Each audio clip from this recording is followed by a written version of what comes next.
Hanno seminato il panico in pochi minuti, ma la loro fuga è durata meno di un'ora. Sono stati arrestati a tempo di record dai carabinieri 5 banditi che attorno alle 21 di ieri hanno assaltato il magazzino Tupperware di Via delle Industrie a Ponzano. Sapevano che il lunedì sera era il momento della raccolta del denaro degli agenti di vendita. Dopo aver fatto irruzione, pistola alla mano, hanno sequestrato un'addetta alle vendite. Si sono fatti consegnare da un impiegato il bottino, circa 20.000 euro in contanti. Al piano superiore dell'edificio era in corso una convention. Un uomo tra i presenti, un 49enne dipendente dell'ULSS, è accorso dopo aver udito le urla delle donne al piano di sotto alle prese coi componenti del comando. Una persona che era presente all'interno del magazzino, che ha cercato di fare una reazione, è stata subito violentemente colpita al capo con il calcio della pistola.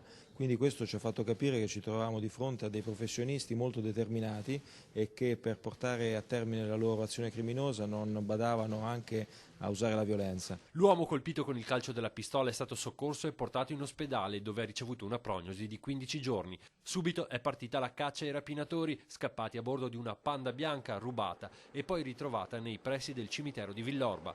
Ma a quel punto il dispiegamento di forze che era alle loro calcagna era davvero imponente. Oltre ai carabinieri di Treviso e Montebelluna, anche la polizia stradale di Venezia e i militari del nucleo investigativo del capoluogo lagunare. Con il comando provinciale di Treviso e il comando provinciale di Venezia avevamo in corso un servizio antirapina e quindi abbiamo potuto sfruttare immediatamente e prontamente numerose pattuglie in loco.